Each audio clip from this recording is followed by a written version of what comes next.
Bienvenue sur Trajectoire hors piste, c'est Clémentin. Aujourd'hui j'interviewe MyFreddy, plus connu sous le nom de MySki sur les réseaux. En 3 ans, il a réussi à accumuler plus de 800 000 abonnés sur les différentes plateformes, en partageant principalement sa passion pour le ski. À côté, il est moniteur de ski et plus récemment recordman de vitesse de ski sur sable. On va parler de ses débuts en ski alpin au club des sports de Courchevel, de pourquoi et comment il s'est mis à poster des vidéos, de son organisation pour rester régulier, et on finira par son dernier gros projet, son ski trip au Pérou pour skier sur du sable et le documentaire qui va sortir pour retracer cette aventure.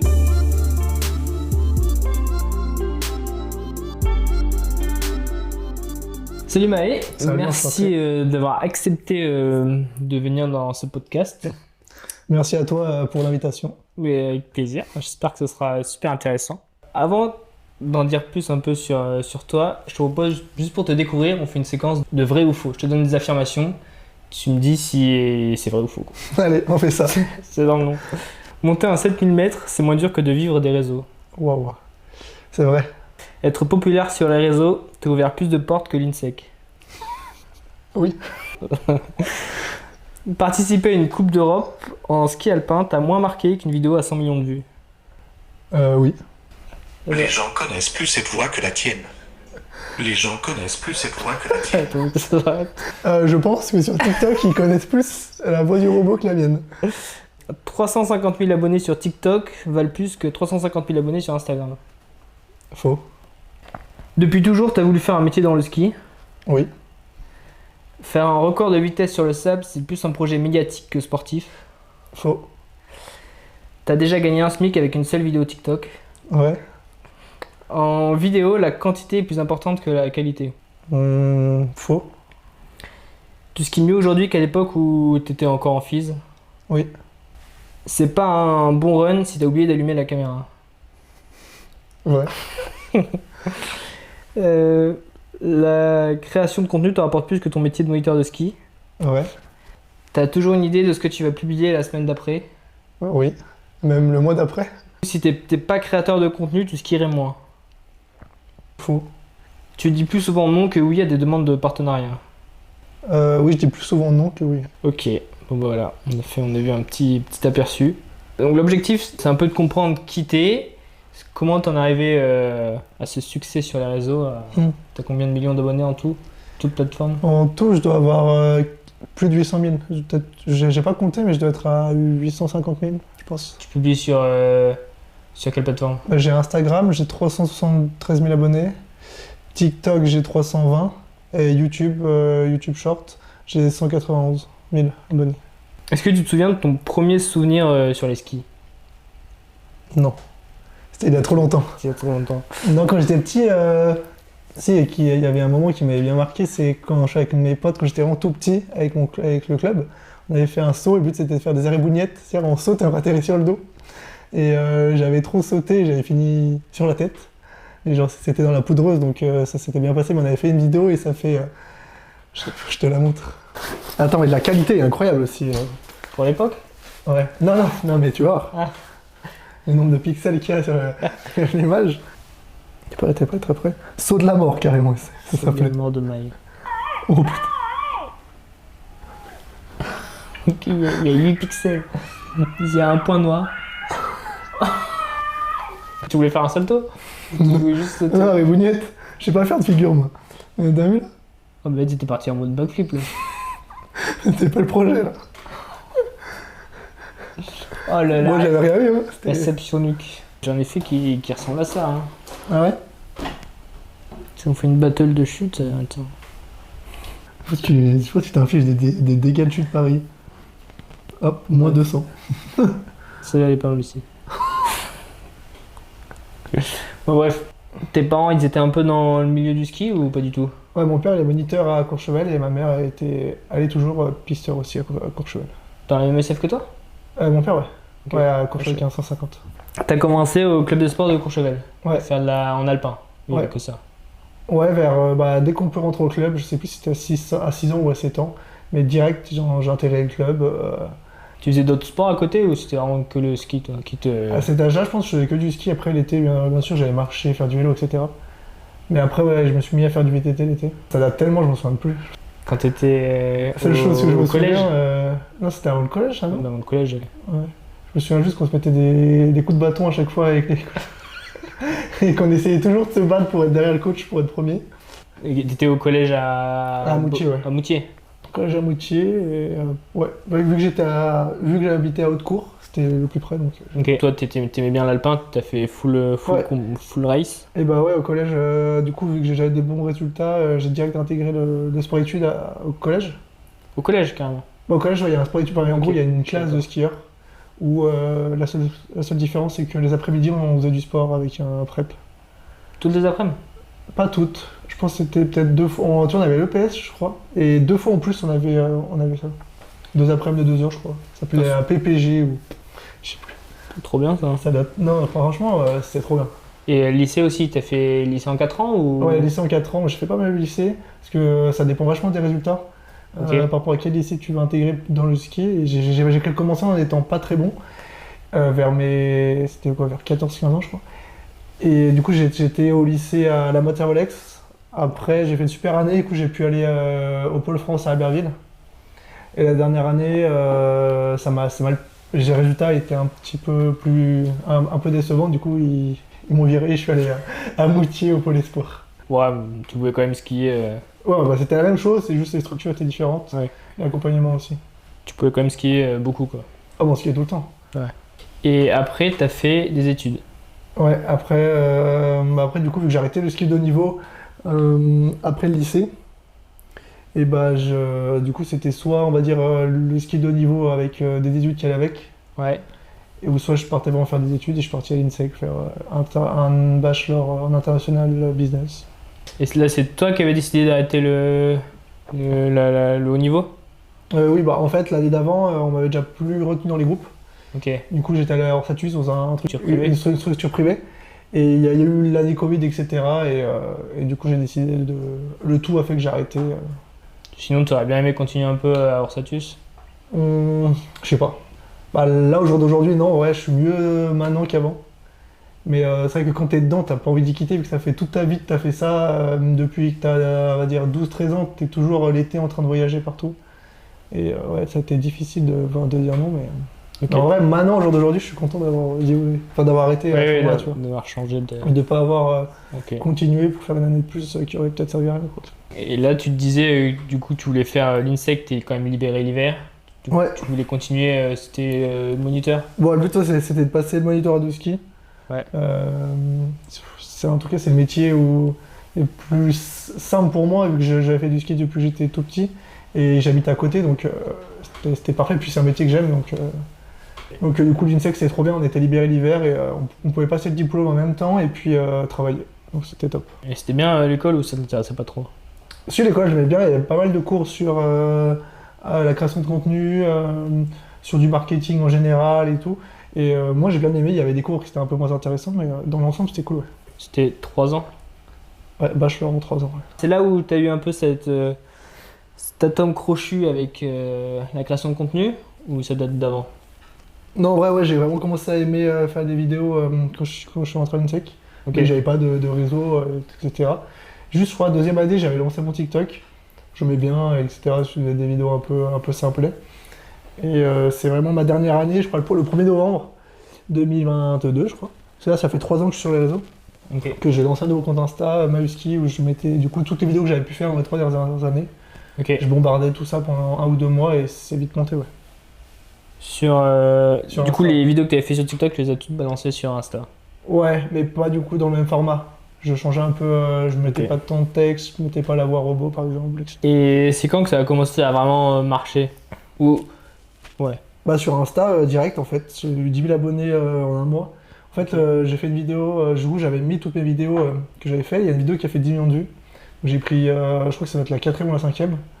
C'était un run avec mes potes de course dans la poudreuse. Et ça avait fait 10 millions de vues, du coup ça m'avait bien propulsé direct à 10 000 abonnés. Et après du coup j'ai continué tout l'hiver pour finir l'hiver on va dire à 20, 25, 30 000 abonnés je crois. Donc c'était plutôt Ouais. pas mal. ouais, c'est déjà cool. Est-ce que tu te souviens de ta première création? Ou celle qui a le plus marché, c'est celle-là? Ouais, celle-là qui a vraiment bien marché, elle était trop belle et tout. Et, en vrai c'était pas grand chose, c'est juste une caméra embarquée, donc j'avais fait le petit montage, je l'ai posté après. Oui, mais je me souviens bien, cette journée, on avait fait plein de vidéos, il y avait neigé, mais énorme. Je l'avais appelé genre vidéo, genre plongée snow marine, il y avait tellement de neige qu'on rentrait dans la neige, c'était un truc de malade. Vraiment, c'était fou. Est-ce que tu penses que tu as trouvé du coup la recette pour faire des vidéos virales Bah ouais, parce que du coup, oui, parce que après, du coup, je continuais à faire quasiment pareil, mais juste avec des endroits différents, des choses différentes. Et du coup, j'ai toujours filmé, on va dire, avec la caméra sur la tête.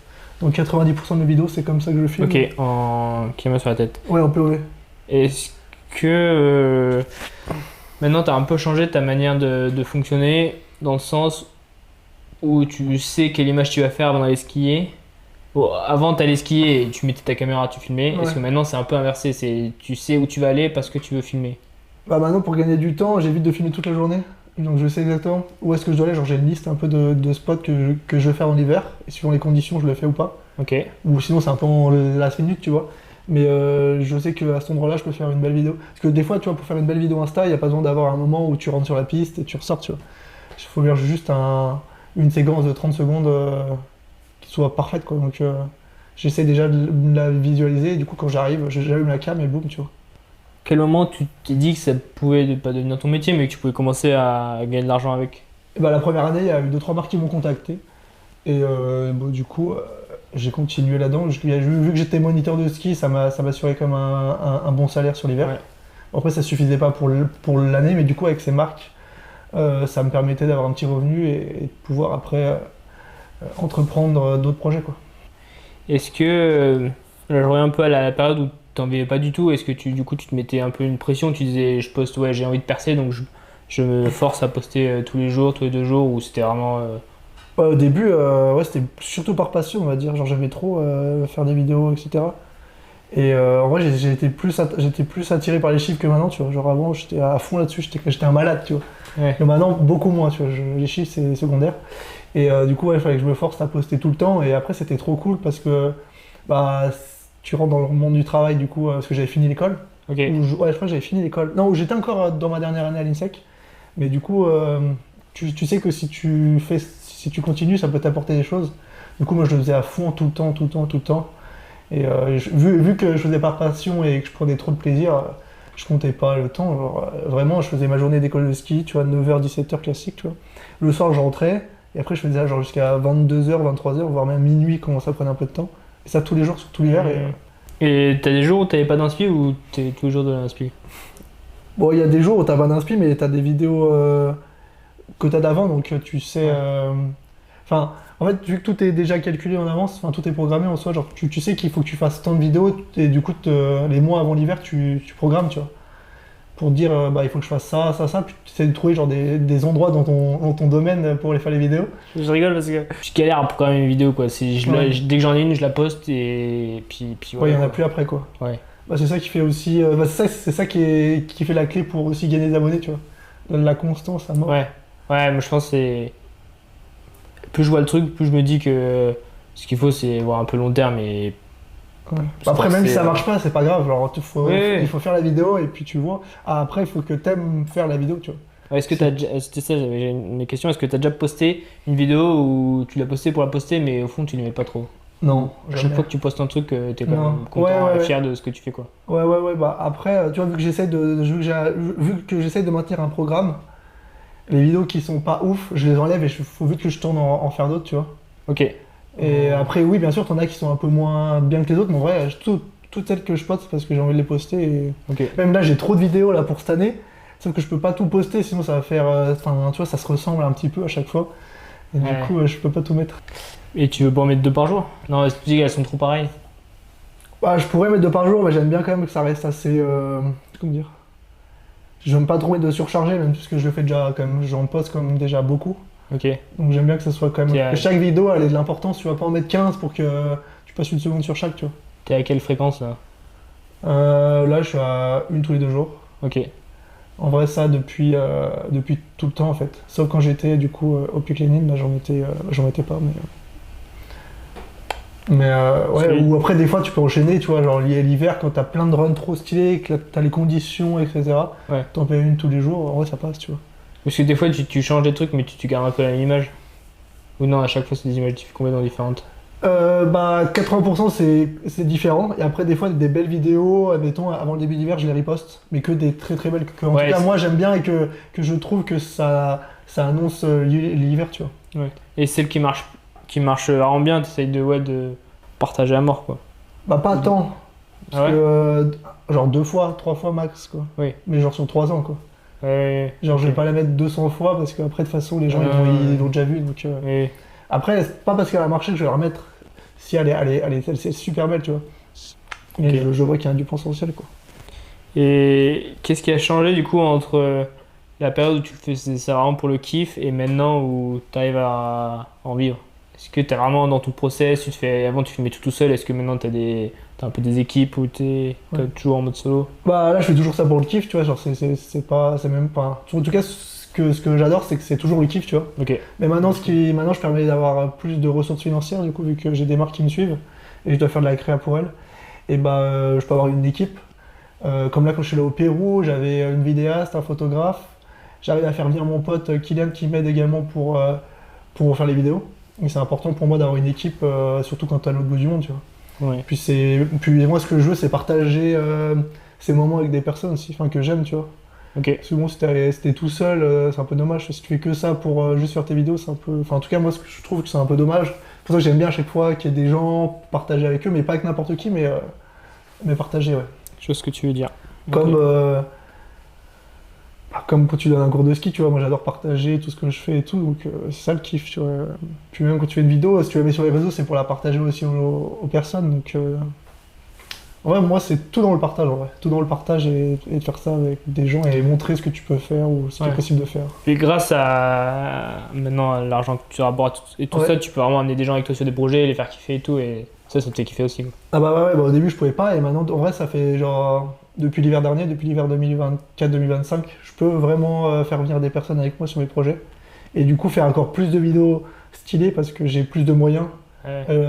Enfin, j'ai plus de moyens, pas financiers, mais personnels. Du coup, on peut imaginer plus de vidéos complexes et du coup, Ouais, il y a plusieurs, ouais. qui sont un peu différentes, mais Trop bien, super Ouais. intéressant. Comment tu gères un peu le compromis entre vivre le moment et le filmer? et bah en soi, vu que j'ai juste eu à mettre la caméra sur la tête, c'est assez facile de vivre le moment parce que j'ai rien à faire. Genre j'ai pas besoin d'imaginer un truc comme ci, comme ça, je mets la caméra Ouais. sur la tête. Après, on se fait toujours un plan avec Kylian sur comment on va descendre la piste pour que ça soit un petit peu plus stylé que si je la descendrais sans rien faire, quoi. Ouais, tu dis genre je passe là, après tu passes là. Ouais, voilà, on Ouais. fait un petit plan et puis après, nous, c'est cool parce qu'en soi, ça nous permet aussi de se projeter déjà dans la descente et quand on descend, on peut penser qu'à la descente et on sait où on va, tu vois. C'est pas une descente à l'inconnu, admettons, bah, là, dans le sable, par exemple, t'avais des trous avec le vent, etc. Et tu sais où passer, quoi. Ouais, carrément. C'est un peu de logistique, quoi. Ouais. Mais ça, c'est. Moi, je le regarde de mon côté, mais c'est possible parce que la caméra, tu la mets on et c'est fini, quoi. Ouais. En fait, quand tu dois régler la caméra et tout ça, c'est dans de. Ah bah là, c'est l'avantage de ces caméras embarquées. Après, là, pendant le Pérou, on faisait un film qui va bientôt sortir. Et bah, ce qui était très dur, c'est que première fois qu'on faisait un docu, etc. Et t'avais le drone, Ouais, la caméraman et tout. Et du coup, là, du coup, c'était beaucoup plus. Là, on vivait un peu moins le moment, tu vois. Ah, il y a une inertie de fou, en fait. Du coup, il faut vraiment que tout soit synchronisé. Il faut qu'il y ait une logique avant la descente. Ça peut paraître banal, mais juste filmer une descente comme ça, si la personne sait pas où tu vas passer, c'est mort, tu vois. Et tu mets déjà 2 heures à monter au sommet de la dune, bah c'est fini, quoi. Donc, tu vois, t'as des talkie-walkie et tout, mais ça avant, j'avais pas. Et ouais, c'est dur, hein, parce qu'il faut que tout le monde soit synchro. Puis après, c'est bien aussi, du coup, par rapport à ça, c'est bien d'avoir la même équipe aussi. C'est pour ça que moi, j'ai toujours la même. Comme ça, t'arrives enfin, les personnes peuvent savoir ce que tu vas faire, tu vois, parce qu'ils te connaissent mieux, et puis moi, je les connais aussi, donc c'est plus simple. Ouais. T'as des films où, en fait, Ouais, genre c'est un que de la ralenti créa, et quoi. tu fais. Je sais pas, tu skis 50 mètres, tu t'arrêtes, le caméraman il se replace, tu skis 50 mètres, Ouais. tu t'arrêtes. C'est ça qui est Après, dur, ça hein. fait des belles images, mais c'est vrai que pour vivre le moment, c'est super compliqué. Et l'avantage de toutes ces caméras, c'est que tu fais ta vie, quoi. Ce qui est et ouf, c'est fini, quoi. que tu fais vraiment ce que tu veux avec ces caméras, et en plus, c'est le plus facile pour filmer, et c'est ce qui marche aussi, pour moi, le mieux sur les réseaux. En tout cas, pour mon Ouais. compte, c'est ce qui marche le mieux, donc c'est Ouais. génial, quoi. Et justement, en parlant de ce qui marche sur les réseaux, c'est quoi ton premier partenariat? Mon premier partenariat, c'était avec Insta360, et je suis toujours avec eux, donc c'est les caméras embarquées qu'on vient de parler, là, les 360 degrés. Et vraiment, il n'y a pas mieux comme caméra pour. Là, c'est même pas un placement de produit, là, c'est juste genre. C'est la technologie, tu veux dire, pas forcément la. Ouais, je pense qu'elles ont quand même un petit plus, tu vois, par rapport aux concurrents, parce que la qualité est quand même pas mal et elles sont hyper pratiques. Et vraiment, c'est trop facile de filmer avec ça. Tu filmes avec ça, t'es sûr d'avoir une descente de fou, tu vois. Ouais, la technologie a quand même beaucoup aidé, je pense, des créateurs à faire des choses sympas, quoi. Ouais. Enfin, moi, en tout cas, ça m'a aidé beaucoup, ça m'a beaucoup aidé à faire des belles vidéos, quoi. Sur les marques, tu cherches des partenariats plutôt long terme, du coup? Ou des... Un peu de tout. J'aime bien avoir vraiment des marques que j'aime beaucoup et que je sais que ça va m'être utile. Tu vois, les caméras, ça m'est super utile, donc je préfère d'avoir du long terme que de changer toujours de caméra. Et moi, de toute façon, j'ai toujours filmé avec cette caméra, là, Insta360 X3, X4, X5. Donc du coup, c'est trop bien d'être sur le long terme. Mais après, avec des petites marques qui ont des produits qui sont un peu plus durs à intégrer et que tu sais que si tu l'introduis qu'une fois, si tu fais une pub une fois pour elle, tu vas pas le refaire. Donc c'est bien de le faire qu'une fois, tu vois, en coup par coup. Que ouais, tu fais un peu les deux. Ouais, je suis surtout sur du long terme et après, de temps en temps, ouais, des coups par coup. Et c'est les marques qui viennent à toi ou c'est toi qui vas chercher des marques de temps en temps? Au début, c'était moi. Enfin, non, Insta360, c'était eux qui étaient venus à moi au tout début. Et après, première année, j'ai essayé de démarcher un petit peu. Bon, ça marche pas vraiment en fait quand tu démarches. En tout cas, je trouve ça beaucoup plus dur. Mais ouais, non, sinon, c'est que les marques qui viennent te démarcher. Enfin, la plupart du temps, les marques avec lesquelles tu travailles, c'est celles qui viennent te démarcher. Ouais. Tu vis principalement de ton contenu ou c'est un mix un peu moniteur, création? Bah, je vis surtout sur mon argent de l'école de ski, que je gagne à l'école de ski. Parce que tout l'argent que je gagne dans les vidéos, je le réinvestis dans les projets. Ok. Voilà. Parce que moi, mon but, c'est pas de voir sur l'année, tu vois, c'est de voir sur du long terme et faire des projets et se faire kiffer aussi. Et du coup, j'ai investi un max pour faire des vidéos. Trop bien. C'est quoi le projet qui t'a un peu le plus apporté professionnellement? En vrai, ils m'ont tous apporté un peu plus. En fait, à chaque fois, je fais des projets de plus en plus gros. Mais au début, mais chaque projet m'a apporté quelque chose parce que je pouvais développer je pouvais développer mes réseaux, développer du coup, augmenter mon audience, etc. Donc à chaque fois, ça m'apporte un petit peu. Mais c'est vrai que le projet là, qui m'a apporté le plus, c'est le Pérou avec le record du monde. Parce que ça a été tellement médiatisé, j'ai fait tellement de vues sur les vidéos que ça m'a bien propulsé super haut en nombre d'abonnés, etc. Ok. Que ouais, ça aide ça m'a beaucoup aidé là pour cette année. Alors, on en reparlera un peu plus à la fin de ce projet. En général, du coup, ce deal avec les marques, elles attendent quoi de toi? En tout cas, moi, quand je signe quelque chose, c'est toujours en échange de genre je dois faire une vidéo, ou 2 vidéos, 3 vidéos, etc. Et du coup, elle veut, la marque souhaite une vidéo qui me ressemble, où j'arrive à inclure le produit. Tu vois, Okay. c'est pas elle qui va me dire tu dois faire ça, c'est à moi de. C'est moi, elle me dit tu fais comme d'habitude, tu essayes d'inclure le produit. Genre, ouais, tu nous fais genre un nombre de stories avec le produit, un nombre de vidéos avec le produit? Ouais. Ok. Ouais, plus des vidéos, ouais. Mais ça doit rester des vidéos qui s'intègrent bien dans le contenu, quoi. Et elle finance 2-3 projets ou je sais que tu avais fait des expéditions Au Kyrgyzstan. Non, non, j'en ai aucune qui me finance mes projets. sans forcément te faire gagner de l'argent, mais juste te payer le trajet et tout? Non, j'ai aucune marque. C'est juste en échange, je dois faire du contenu pour elle. Et genre, je dois faire de la pub pour la marque. Et j'en ai très peu, ouais. Ok. Là, au Kyrgyzstan, j'avais un Insta360 qui m'a aidé, donc je devais faire mettre en avant la caméra pendant l'expédition. Mais c'est toujours un peu comme ça. Ouais, oui, mais je pense qu'il y a plus. Mais... En fait, moi, je fais mon projet de mon côté. Moi, je sais que j'ai l'argent pour, et après, j'essaye de trouver des marques qui veulent bien collaborer pour que je les mette en avant dans le projet, quoi. Et après, du coup, faire baisser un petit peu mon coût. Et si t'as besoin, tu peux leur demander du matos, si t'as besoin de matos, quoi. Ouais, ça, le matériel, ils sont un petit peu obligés parce que sinon, je peux pas partager le produit. Donc, si j'ai pas le matos. Oui, tu dois payer le matos. C'est sûr, ça bloque. Et puis après, ouais, t'essaies toujours d'anticiper. C'était un problème d'avoir 2 choses, 2 produits, quoi. Ok. Et comment t'arrives à... Écoute, t'as ce côté un peu maintenant entrepreneur, en plus de créateur avec la gestion des marques, tout ça. Comment t'arrives à gérer ton peu du temps où t'es un peu libre? L'été, automne, printemps, en vrai, c'est un peu plus chill. Ouais. Donc là, j'ai les périodes où j'ai les projets. C'est noté. Avant, j'ai un sort de rétro-planning avec tout ce que je dois faire pour arriver au projet. Ok.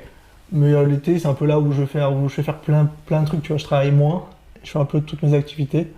Mais après, ouais, j'ai mes gros blocs de projets. Et puis l'hiver, c'est là où c'est plus cadencé. Enfin, c'est plus, je sais pas comment on dit. C'est plus intense. Ouais, t'as pas. Mais c'est ça que j'aime, c'est quand genre l'été, vraiment je m'ennuie, vraiment je déprime. C'est ça qui est trop bien l'hiver, c'est que tous les jours t'as un truc à faire. Moi avec l'école de ski, tu vois, je fais 9h 17h classique, et après jusqu'à 22-23h je fais mes vidéos. Et tous les jours t'enchaînes, tu vois pas le temps passer et t'es au paradis quoi. Enfin, en tout cas, je travaille sur mes passions, donc c'est trop cool. Ouais, je pense avoir beaucoup de chance pour ça, et du coup quand tu travailles, tu comptes pas tes heures. Enfin, il y a même pas les compter, tu vois, mais je travaille sans m'arrêter quoi. Je change un peu de sujet, mais tu me dis, je trouve un truc intéressant. Au début, tu regardais vachement tes stats. C'est là un peu moins. C'est quoi que. Qu'est-ce qui compte pour toi quand tu fais la vidéo et que ce soit en termes de stats ou de. Ouais, quelle est, je sais pas, la stat que tu regardes le plus? En tout cas, ouais, c'est vrai que maintenant les stats, je les regarde quasiment plus. Ok. Bien sûr, je les regarde, je sais que si ça marche, c'est trop bien, mais en vrai, si ça marche pas, j'essaye d'apprendre de mon erreur et de refaire mieux après quoi. C'est quoi ton secret pour. En gros, une vidéo, elle marche, c'est simple si les gens ils restent dessus quoi, pour capter l'attention. Et comment t'arrives toi à capter l'attention? Bon, moi, ce que j'essaye de faire, c'est faire une belle descente, tu vois. Belle descente avec du beau ski. Même si on voit pas trop le ski, mais enfin, tu vois qu'il y a de la vitesse, il y a une belle silhouette, tu vois. Même en pauvre, on arrive à voir, je pense. Et puis après, tout ce qui est l'image que tu auras, donc la vue, le soleil, etc. Il y a pas mal de choses à réunir pour que ça fasse quelque chose de stylé, quoi. Ouais.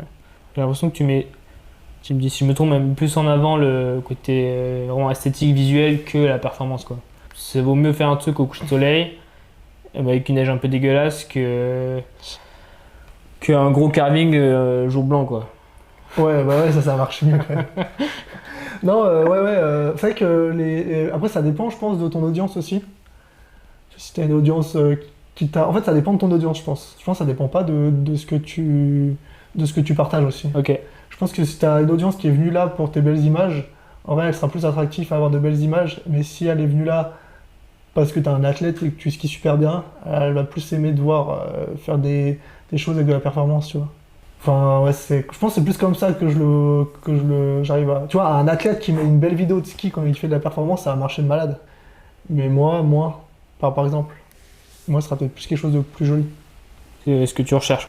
Ouais, bon, après, j'essaye de faire les deux parce que moi, j'aime bien allier la performance aussi à l'esthétique. Donc, si j'arrive à réunir les deux, on va dire, c'est le meilleur combo. Si t'arrives à réunir la performance à l'esthétique, c'est le top, tu vois. Mais bon, c'est plus dur de le faire parce qu'il faut qu'il y ait beaucoup de paramètres réunis. Ouais. Une belle trace de dameuse, par exemple, du coup, qui te permet de bien skier, plus une couleur, enfin plus avoir des belles couleurs. Donc ça suscite d'avoir souvent des petits avantages pour monter premier au sommet au sommet des pistes et tout. Donc, mais bon, tu peux pas faire ça tous les jours. Donc, C'est dingue, on parle un peu de la rémunération TikTok. tu peux en parler, là, ça paye plus. Là. Ça paye plus. Ça payait bien au début? Au début, c'était incroyable. Je pense que c'est pour ça que. C'est grâce à ça aussi surtout que ça m'a lancé parce que ça payait vraiment beaucoup pour ce qu'on faisait, c'était un truc de malade. T'étais quasiment à 80 centimes les 1000 vues, je crois. Et maintenant t'es genre à 5 centimes les 1000 vues. C'est entre 5 et 10 centimes. En fait maintenant sur TikTok t'as le revenu classique comme avant. Donc les 80 centimes ils sont passés à 10 centimes, en tout cas moi c'est mon RPM. Et après en plus de ça t'as des revenus supplémentaires, mais c'est pas sur toutes les vidéos. C'est un truc bizarre qu'ils ont fait sur. Enfin, c'est pas bizarre, mais en gros, ils ont dit que certaines vidéos qui étaient plus attractives pour les gens te faisaient gagner des revenus supplémentaires. Là, ça gagne vraiment beaucoup. C'est genre 1€ les 1000 vues. Mais c'est sur une vidéo, une sur 10, quoi. Puis c'est jamais sur la vidéo qui a fait 4 millions, c'est sur la vidéo qui avait genre 100 000 vues. Ouais. Du coup, ouais. Il faut faire 1 minute. Ouais. Ouais, faut faire plus d'1 minute. Et au début, ça gagnait énorme. En tout cas, pour. Je pense que maintenant, c'est un peu moins évident, quoi. Bah, il faut être éligible aux revenus supplémentaires. Mais bon, c'est pas toi qui choisis, donc c'est un peu aléatoire. Même si peut-être que ça ne l'est pas, mais en tout cas, moi, c'est un peu. Cette vidéo, elle y sera, et pas elle, tu sais pas pourquoi. Et des fois, t'as un peu de chance, c'est ta grosse vidéo qui y est, et là, t'es content, tu vas gagner beaucoup d'argent. Mais du coup, en vrai, depuis 1 an, je regarde plus ce que je gagne sur TikTok. C'est vraiment au début, en fait, c'était important. C'est de l'argent en bonus, quoi. Ouais, bah au début, c'était important parce que j'avais pas tant de marques que ça. J'avais que Insta 360 et je pense que je vais avoir 2-3 petits contrats, enfin des coups par coup. Et du coup, tu gagnais pas énorme. Et en vrai, avec TikTok, ça faisait vraiment le taf et ça te permettait d'envisager des gros projets. Mais maintenant, je regarde plus, j'essaie plus de faire des vidéos pour... Enfin, j'ai toujours essayé de faire des belles vidéos, mais je le fais plus pour l'argent sur TikTok, tu vois. Je le fais juste pour entretenir ma commu, parce que j'aime faire des vidéos aussi, tu vois. Ok. En gros sponsor, t'as quoi là? T'as Ed, Insta 360, les Trois Vallées, je suis ambassadeur des Trois Vallées, donc je dois partager les vidéos sur le domaine. ambassadeur, et eux, ils te rémunèrent? Ouais, ouais, après je sais plus. Ah si, j'ai Carve, donc le petit boîtier qu'on voit que je mets des fois sur mes chaussures. Et après j'ai des petits contrats coup par coup, ouais. de temps en temps. C'est surtout genre, tu vois, en tout cas moi je les prends surtout au mois de décembre où j'ai du temps et après au mois de mars. Trop cool. Et dernière partie que je voulais aborder avec toi, du charbonne d'hiver, pour être un peu plus tranquille l'été et faire plein de projets. Est-ce que tu peux nous parler un peu du coup de l'idée là de faire ton record du monde de vitesse sur le Pérou sur le sable? Ça c'était ouf. C'est un beau souvenir, je pense que j'ai mon souvenir toute ma vie. Et bah en gros l'année d'avant, donc août-septembre 2024, on part au Chili avec Kylian pour faire un ski trip. Donc on a fait Portillo, on a skié sur les volcans et à la fin, on savait qu'il y avait un énorme désert au Chili. Du coup on a pris l'avion, on est allé dans le désert d'Atacama. Ça c'était déjà tout prévu. Et donc là-bas on rencontre un guide local qui fait, donc lui il avait son école de snow et là du coup on essaye le ski sur le sable. Franchement on a adoré, c'était trop beau, c'était le côté aventure. Tu pars avec le 4x4 au milieu de rien, c'était un problème, c'était un énorme problème. Donc faut pas avoir de problème.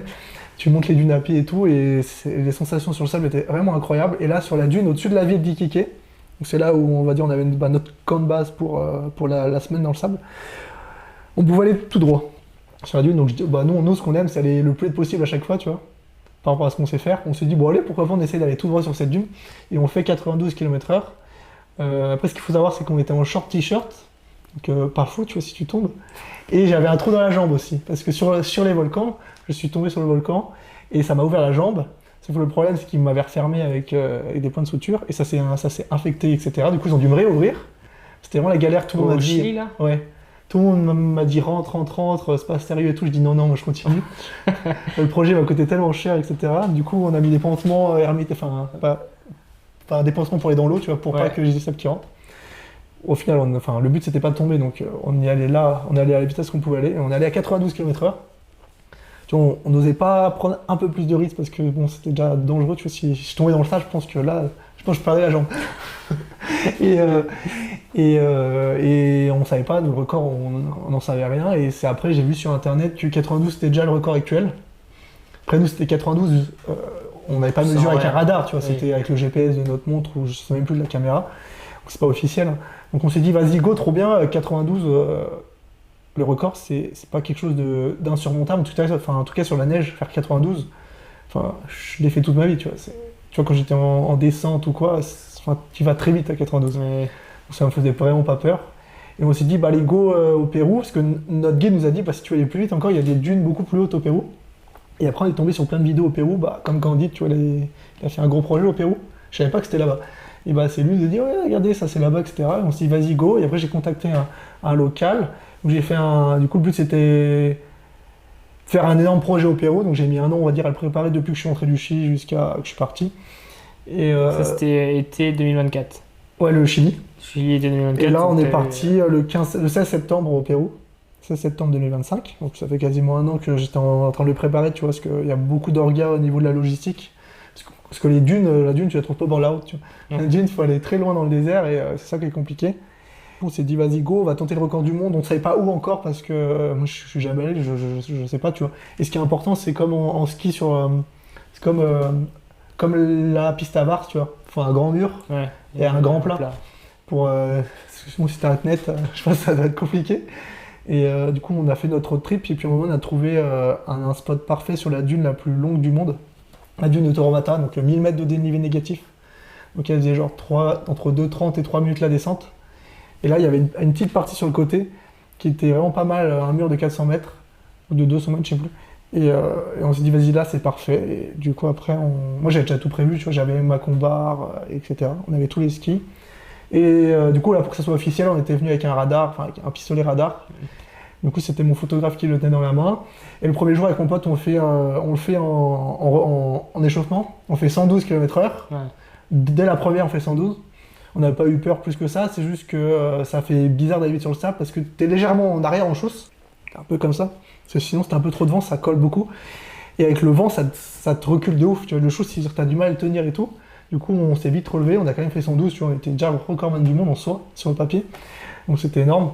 Et le problème, c'est que mon ski gauche avait déjà brûlé à ce moment-là. Donc là, on a demandé à un local qui nous change vite la semelle du ski. Parce qu'en gros, sous le ski, on met genre une petite feuille de formica, une petite feuille de papier, hyper fin, comme ta table un peu là. Mais genre hyper fin, vraiment genre 2 mm, et après bah, tu ponces, etc. C'est une petite orga. Sur la semelle de ski classique, vous mettez une couche de 2 mm. Ouais, de bois très fin. Et ça, du coup, bah, ça brûle à une certaine chaleur. C'est pour ça qu'on le skie le matin ou le soir quand le sable est froid. Parce que le sable, sinon ça brûle direct. Et en fait, bah, t'avances pas aussi. Et pour ça qu'il faut aussi le faire le matin sur le sable quand il est froid, parce que ça glisse de fou. Et du coup, il me change le ski, etc. Et bah, il me change le truc. Et du coup, le lendemain, je savais que j'avais plus droit qu'à un seul essai. Et par rapport à l'endroit où mon pote il s'était mis avec le pistolet, je savais que si j'arrivais jusqu'à lui, j'irais plus vite que 112, parce que j'avais lâché genre 50 mètres au-dessus de lui. Okay. Du coup, j'essaie de tenir le plus possible, et à un moment, je sens que mon ski il accroche plus, et ça me recule un peu en arrière, en mode genre ça me visse. Et je pouvais pas continuer à rester en chose, parce que je pense que j'aurais fait un 3-6 et je serais KO par terre. Et du coup, pourquoi ça m'a fait ça? Parce que du coup, mon ski il a brûlé encore, et beaucoup plus, c'était beaucoup plus gros. C'était comme ça. Et du coup, le sable, bah, ça s'accrochait sur le truc en bois. Et quand je suis arrivé en bas, du coup, bah, il m'a dit 121, du coup, c'était trop stylé. Et là, le record est officiel aussi. C'est bon? Depuis genre 3 jours. Du coup, en fait, le Guinness m'ont contacté pour que j'officialise le record, et ça s'est fait. Et du coup, là, ils m'ont envoyé mon certificat, je l'ai pas reçu encore, mais je vais le recevoir. Énorme. Et du coup, c'est trop stylé sur internet, c'est écrit moi. C'est plus la personne qui a 92 avec moi qui est non officielle. Là, c'est vraiment officiel, donc c'est hyper stylé. Trop bien. Trop stylé. Du coup, c'était quoi? C'était un peu un projet qui mangeait tout. Ma question, c'est un projet plus créatif, sportif, personnel, mais c'était un peu tout, quoi. Bon, en fait, le Pérou, c'était un peu tout réuni. Le but, c'était de faire un film sur le ski trip, sur l'ensemble. Du coup, sur les 3 spots où on allait à Nazca, sur la plus haute dune du monde. Après, on allait à Toromata, sur la plus longue. Et après, on allait dans un oasis skier. C'était de faire un film sur l'ensemble du ski trip, comme si tu partais skier, mettons, en Alaska ou au Chili, tu vois, par exemple. Et dans ce projet, il y avait cette partie performance du record du monde. Après, je le faisais bien sûr pour moi, parce que ça fait tellement peur que je peux pas juste faire ça pour la performance, tu vois. Et du coup, il y avait cette partie un peu performance, mais sinon, c'était surtout du kiff et du partage sur l'ensemble du projet. Ok. Et ça va sortir quand, ce documentaire? Mon film, il sort le week-end du 13 décembre, normalement. C'est pas moi qui le fais, donc après, non, c'est la deadline qu'on s'est fixée avec l'équipe. Donc on espère que ça va le faire. Mais je pense que ça va le faire parce qu'on a déjà bien avancé. Après, c'est pas non plus la plus grosse prod du monde. C'est une belle caméra avec une personne qui était motivée pour le faire, un peu de drone, un peu de caméra embarquée, des interviews un peu, et puis je pense que ça va être stylé. J'ai hâte de voir ça. Puis c'est le premier, donc c'était très compliqué de l'organiser parce que moi déjà je ne sais pas faire. Faire des interviews, des trucs, j'ai jamais fait ça de ma vie. Heureusement que j'avais une vidéaste qui a bien géré. Et puis ce qui est, comme tu disais au début de l'interview,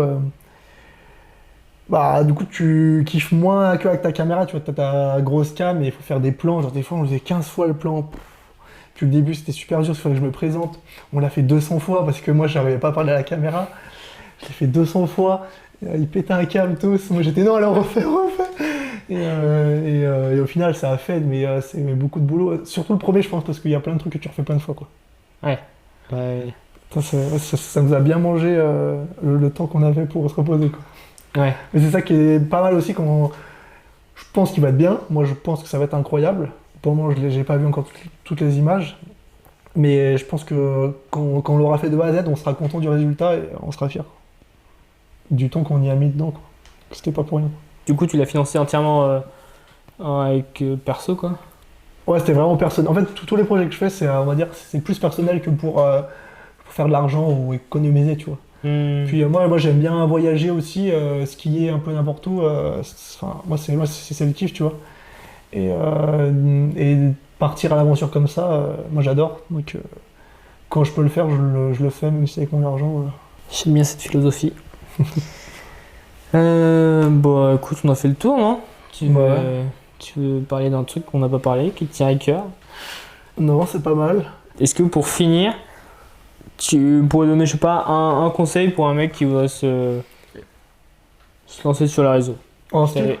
Ouais, pas forcément en ski. Ah, dans tout et n'importe quoi? Ouais. Bon, je pense que faut avoir. Je pense que c'est déjà bien de le préparer, le projet, tu vois. Si tu veux te lancer sur les réseaux, tu peux pas du jour au lendemain dire vas-y, je vais me mettre sur le réseau. Je pense que ça se prépare. Tu essaies de trouver déjà pas mal d'idées. Et après, quand tu commences, faut vraiment poster tout le temps, tu vois. Et c'est vraiment la régularité qui va payer, je pense. Et aussi la qualité, mais si tu es déjà régulier et que tu sais ce que tu veux faire, et en tout cas si tu l'as préparé en amont, enfin je pense que la qualité elle y sera parce que du coup tu auras passé beaucoup de temps à réfléchir sur tes idées. C'est ce qui fait la diff, je pense. Et après, pas hésiter à investir beaucoup de temps, un petit peu d'argent aussi pour les projets. Ça dépend aussi le truc que tu veux faire, tu vois. Mais nous, par exemple pour du ski, si tu veux faire des trucs l'été, faut voyager, donc ça coûte vite de l'argent. Et puis, de toute façon, si on n'essaye pas, on ne saura jamais. Donc, il faut essayer et puis on voit. Enfin, après, tu verras ce que ça dit, quoi. Enfin, en tout cas, quand tu as des idées en tête, tu penses toujours que c'est énorme. Genre, tu as des rêves de fou et au final, il faut le faire. Et après, tu te rends compte que ça fait. Et voilà. C'est ça qui est beau aussi. Il faut avoir des rêves et puis il faut les réaliser. Même si ça marche pas, et puis en soi, même si ça marche pas, tu vois, c'est dans les erreurs qu'on progresse le plus de toute façon. Donc, Ok. J'ai retrouvé une question. Qu'est-ce que Dis-moi. du coup avec... c'est quoi que tu essaies de transmettre sur des réseaux? moi, c'est la passion pour le ski avant tout. C'est le partage du ski. Et aussi, du coup, maintenant avec mes projets, tu vois, je partage un peu des voyages. C'est partager tout ce qui est possible de faire avec une paire de skis. Tu vois, on peut aller. Il y a plein d'endroits où on peut faire des belles choses. Et le partage avant tout. Ok. Partage de ma passion, partage de ce que je sais faire depuis que je suis tout petit. Donc, c'est trop bien. Est-ce que pour finir, tu peux nous conseiller, je sais pas, un contenu ou une personne à suivre qui, toi, t'inspire? Ouais, si, il y a peut-être deux personnes qui m'inspirent beaucoup. C'est pas en ski, mais c'est dans la création et dans comment ils ont réussi à créer leur audience, tu vois. Donc il y a Kylian Brown en VTT, tu vois. Je suis Ouais. hyper admiratif de ce mec parce que c'est incroyable ce qu'il fait, les projets, etc. Il a toujours des idées de fou. Et enfin, ses vidéos, elles sont dingues, tu vois. Et après, il y a un nouveau gars qui vient on va dire de percer, parce que lui, vraiment percer, c'est Clem qui court. Ok, ouais, je Oui, vois qui aussi. sait, ouais. Et moi, je fais un petit peu de trail, mais vraiment, c'est incroyable ce qu'il a fait avec ses films, etc. Enfin, c'est vraiment des personnes qui te donnent envie de continuer à faire de la créa, quoi. Eh ben, merci beaucoup Merci à pour, toi. pour avoir partagé tout ça. Sur le podcast Trajectoire hors piste. Ah, il a retenu le nom. Allez, merci. Merci, allez, à plus.